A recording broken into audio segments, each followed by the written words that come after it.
నా స్టైల్లో Rayalaseema mutton curry prepare చేశాను. ఇది టేస్ట్ అయితే అదిరిపోయింది. మీరు ఒకసారి ట్రై చేయండి.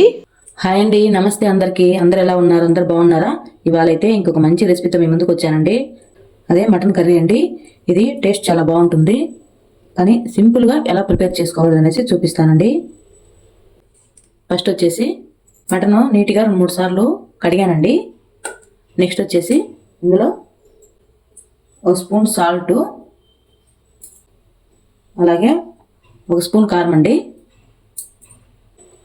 1/2 టీ స్పూను పసుపు.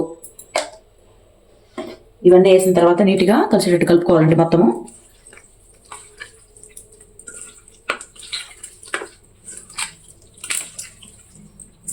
చాలా ఈజీగా ప్రిపేర్ చేసుకోవచ్చండి.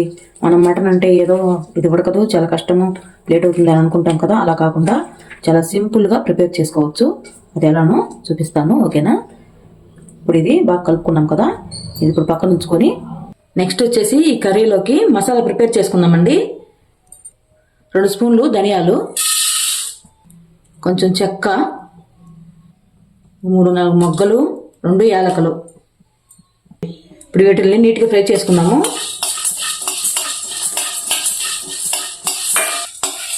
ఇవన్నీ ఇలా ఫ్రై అయితే సరిపోతుంది. ఇప్పుడు స్టవ్ ఆపుకొని ఇవి చల్లారనిచ్చి మిక్సీ పట్టి పక్కన ఉంచుకుందాము. తర్వాత వచ్చేసి స్టవ్ వెలిగించి కుక్కర్ గిన్నె పెట్టాలి.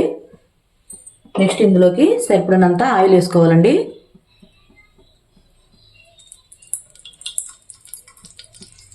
నెక్స్ట్ వచ్చేసి ఆయిల్ కాగిన తర్వాత ముందుగా కట్ చేసి పెట్టుకున్న ఆనియన్స్ వేసుకుంటున్నానండి.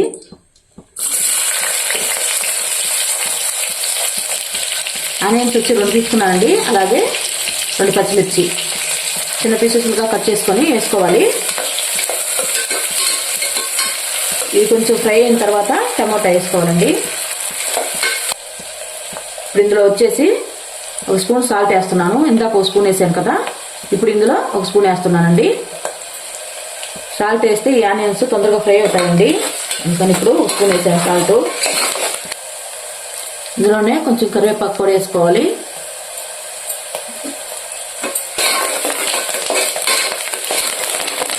ఆనియన్స్ ఇలా ఫ్రై అయితే సరిపోతుంది.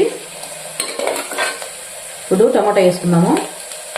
టమాటా పెద్ద సైజు టమాటా 1 తీసుకున్నానండి, చిన్న చిన్న ముక్కలుగా కట్ చేసుకున్నాను. ఇప్పుడు ఇది వేసుకోవాలి.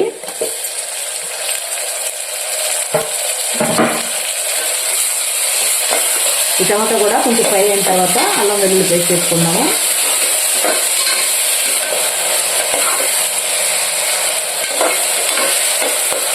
టమాటా కొంచెం ఇలా వేగిన తర్వాత 1 స్పూన్ అల్లం వేసుకోవాలి.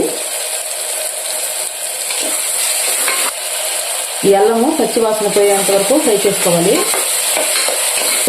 ఇలా ఫ్రై అయిన తర్వాత నెక్స్ట్ వచ్చేసి 2 స్పూన్లు కారం వేస్తున్నాను.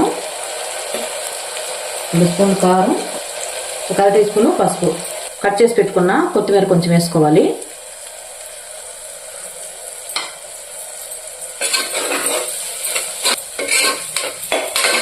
మొత్తం ఇలా ఫ్రై అయితే సరిపోతుందండి.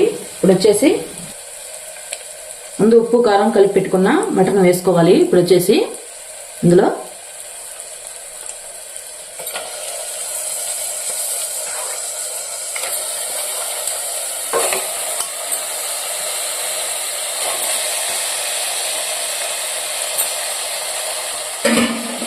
మొత్తం ఒకసారి కలిపేద్దాము.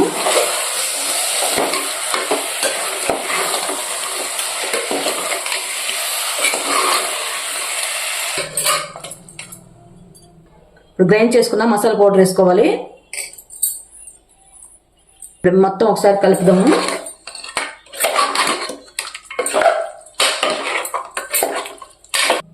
ఇప్పుడు వచ్చేసి ఇందులో సరిపడినంత వాటర్ పోయాలి.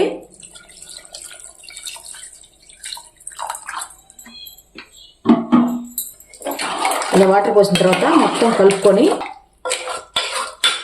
ఇప్పుడు వచ్చేసి మూత పెట్టి ఒక 6-7 విజిల్లు వచ్చేంత వరకు ఉడికించుకుందాము.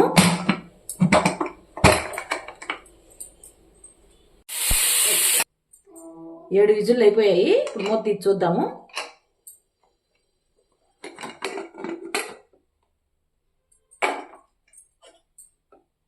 ఇదండి కర్రీ, చూడండి ఎంత చిక్కగా వచ్చిందో. చూడండి నీట్గా ఉడికింది కదా. కర్రీ వచ్చేసి బోన్స్ కూడా సపరేట్ అయింది. చూస్తుంటే కలర్ఫుల్గా సూపర్ ఉంది కదండి. కర్రీ వచ్చేసి టేస్ట్ కూడా చాలా బాగుంటుందండి. నిమిషాలలో ప్రిపేర్ చేసుకోవచ్చు ఈ కర్రీ వచ్చేసి. లాస్ట్లో కొత్తిమీర వేసుకుందాము. అంతేనండి, ఎంతో టేస్టీకరమైన మటన్ కర్రీ. ఇది బ్యాచిలర్స్ కూడా ఈజీగా ప్రిపేర్ చేసుకోవచ్చు ఈ కర్రీ వచ్చేసి.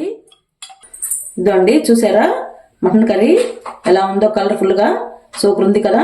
గ్రేవీగా సూపర్ ఉందండి. చూస్తుంటేనే టేస్ట్ కూడా చాలా బాగుంటుందండి ఈ కర్రీ వచ్చేసి. మీరు కూడా ఇలా ప్రిపేర్ చేసుకొని చూడండి. సూపర్ అంటే సూపర్ ఉంటుందండి. ఓకేనా? ఈ వీడియోకి అయితే ఇంతేనండి. ఈ వీడియో ఎలా అనిపించిందో కామెంట్లో చెప్పండి. ఈ వీడియో కానీ మీకు నచ్చినట్లయితే లైక్, షేర్, సబ్స్క్రైబ్ చేసుకోండి. మరొక వీడియోలో మంచి రెసిపీతో కలుద్దాం. అందాక బాయ్ అండి. థ్యాంక్స్ ఫర్ వాచింగ్ అండి.